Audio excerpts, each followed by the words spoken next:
Little disclaimer before this video starts, half of the time I don't even know what I'm doing or saying, so don't take everything seriously. This is just my personal experience and how I work, but feel free to do whatever you want. What's good everybody, this is your boy KHOLD. I hope you guys are doing well. Today we're going to be doing something a little different than usual. It's not going to be mixing, it's not going to be live sets. I'm going to show you guys the top 3 plugins that I use on every single one of my tracks. So without further ado, let's jump into FL. So for the sake of this video, I opened one of my recent projects that I worked on this week. And I also forgot to mention that all the plugins that I'm going to talk about in this video are external plugins. They are not native plugins from FL. Thankfully, they're all free, so you're going to be able to cop those without paying anything. So the first one that I'm going to show you guys is the loudness meter. So what exactly is this plugin for and why is it so important? Basically, it's a plugin to calculate the loudness of your tracks. So why is it so important? Obviously, when you're a beginner producer or like someone that's fairly new to producing, you're either gonna make the mistake of cranking everything and it's gonna be clipping, it's not gonna be at the proper loudness, or it's gonna be too quiet, and I see these mistakes happen really often. So this plugin is gonna help you calculate the loudness. So basically, you see all these numbers right here. Honestly, I don't really look at any of them except for the first one, the short-term LUFS. LUFS is the measure for the loudness of your track. I usually try to stay in between -4 to -6. It's usually like, for me, the sweet spot. Obviously, some tracks are going to be louder, some tracks can be quieter. It really depends on what type of mixdown you really want and what's your style, what's the style of the track also. But this tool is going to help you calculate the loudness so it's not too quiet, not too loud. So let me show you guys how this works. I'm going to play this track right here. Basically, you're going to see the short term moving a lot during the track because it auto calculates it on every second of the track.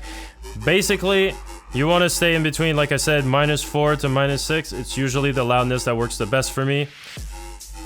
So during the drop, you see I'm at -4, -5 sometimes. So that's really the loudness that you want to get if you want something clean and you want something that's loud.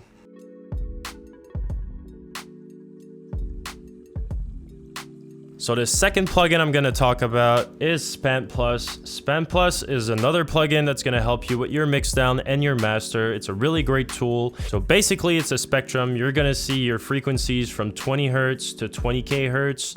And it's really useful because, for example, something like a sub bass or any elements that has low end, it's really hard to adjust the level of the low end just by hearing it, because sometimes you're going to think it's too quiet, something you're going to think it's too loud.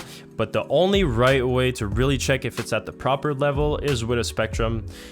For me, I usually try to put my sub in between -6 and -3 dB. That's usually the sweet spot for me. It's like, it's really fat, it's not too loud, not too quiet. Another way I use Spam Plus is when I actually need to EQ synths. You're gonna see on the spectrum where you have like frequency peaks, like harsh peaks, so you can actually line up your cursor at this peak and see exactly at what hertz the peak is, so you're going to be able to EQ it right after. Let me show you guys how it works. So basically, you see all the frequencies from my track that's playing right now.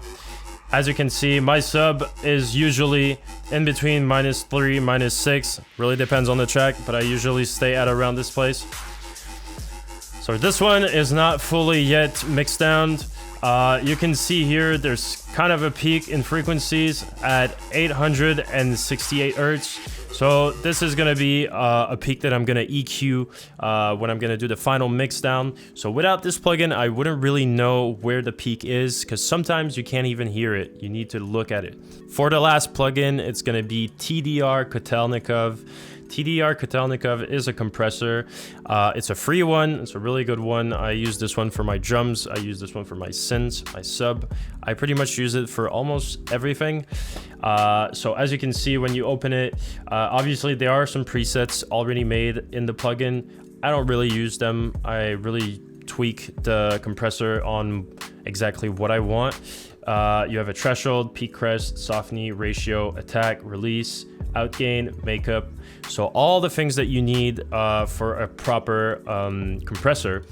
Obviously, I could show you how it works, but a compressor is a compressor. It all pretty much works the same way.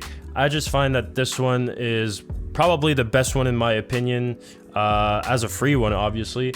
But I use this one on almost every single element in my tracks. It's just really good. I have nothing else to say about it. It's really good. So that was it for today's video, guys. That was the top 3 external plugins that I use on every single one of my tracks. Obviously, there are a ton of good ones that I didn't list, but these are what I consider the most necessary for any types of production. Could be rhythm, could be dubstep, hip hop, drum and bass, whatever. You need these plugins. They are absolutely necessary. So I hope you guys enjoyed this video. See you next time.